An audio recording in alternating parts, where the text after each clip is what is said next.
I want you to look at something right now. Think of some major goal you want, or maybe it's one you're already working on and you have experienced a lot of setbacks, a lot of defeats. You've experienced a lot of disappointment. Maybe you've already given up.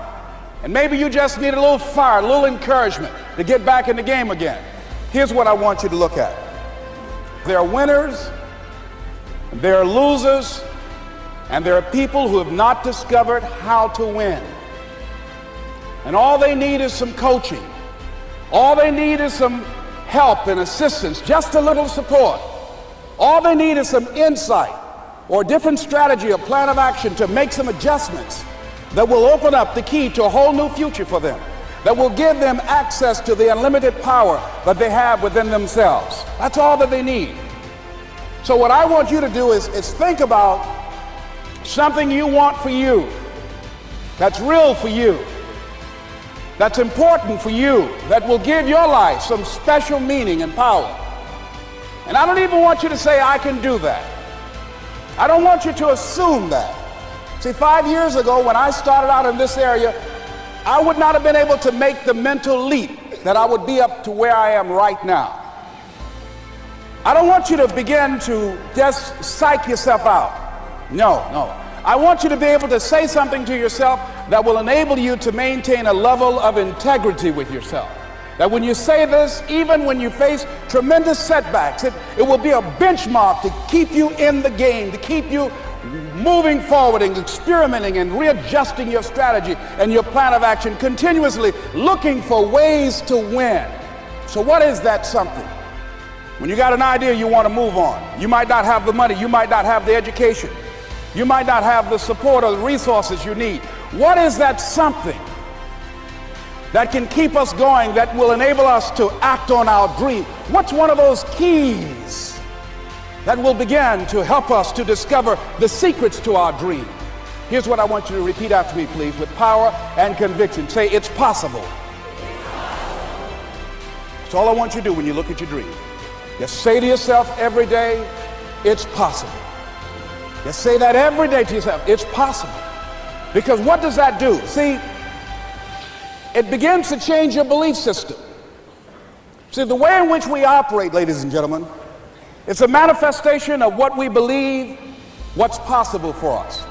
Whatever you've done up to this point, all that it really is a duplication, it's a reproduction of what you believe subconsciously that you deserve and what's possible for your life.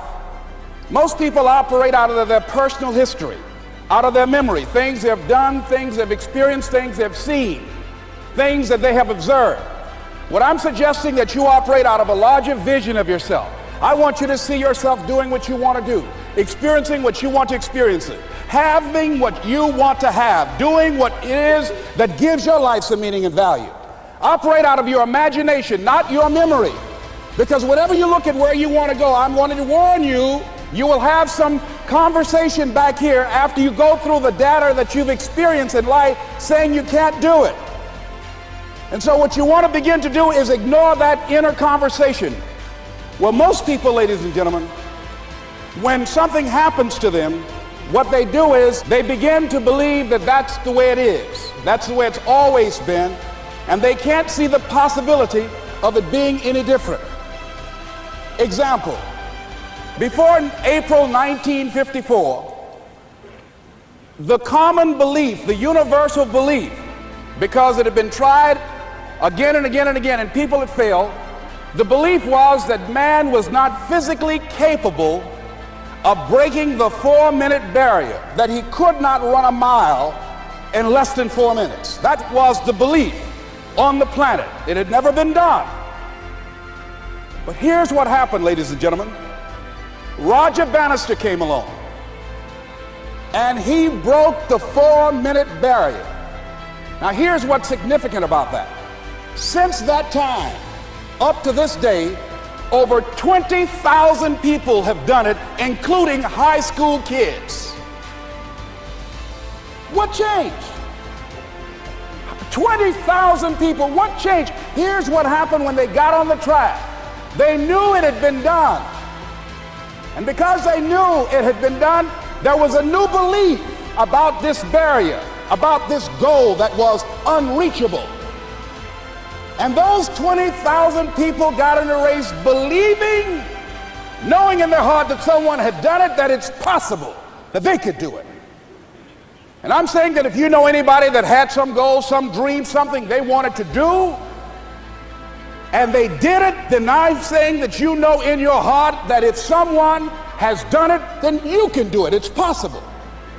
And that if someone can make their dream become a reality, that it's possible that you can make your dream become reality.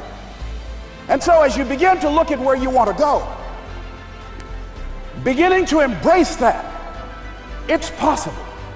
I'm blessed and highly favored. I've got a lot going for me. I got some good stuff in me.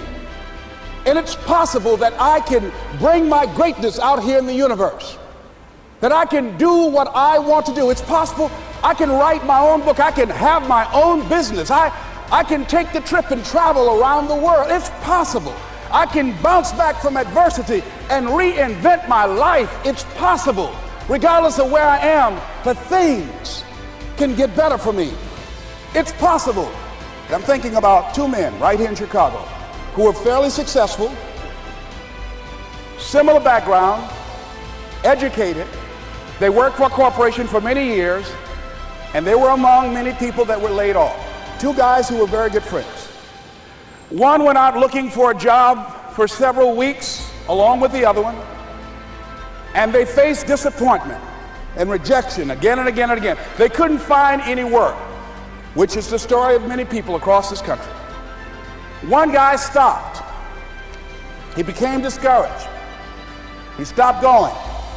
He stayed home looking at television, became very argumentative and toxic with his wife, drinking beer, getting on the phone, talking to his other negative, unemployed friends. And he just gave up. The other guy kept looking for a job everywhere he could go. Every time he could get an opportunity, kept asking people, networking, checking the newspapers every day. Kept going everywhere he could, trying to find a job. You have too much education. You're overqualified. You won't be here long enough. He kept going. He kept going. He went to a place and said, look here, I tell you what, if you can't hire me, and I know you can use my talents, abilities, and skills, I don't want to sit home and do nothing. Just let me do some volunteer work. You don't have to give me anything, all right? I just want to work. I want to be busy. Guy said, okay, it's on you now, but don't expect me to give you anything. It's okay. This guy came in and worked. He was the first one there. The last one to leave was the best employee there.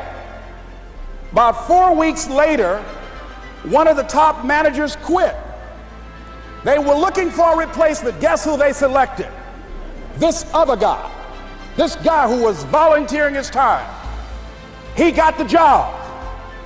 What was the difference between the two men? Eyesight and mindsight. Eyesight is judging on what you see, judging according to appearances. But mindsight is how you interpret what you see. One guy said, it's not possible, it's over, I'm finished. I can't do it. I can't make it. He surrendered.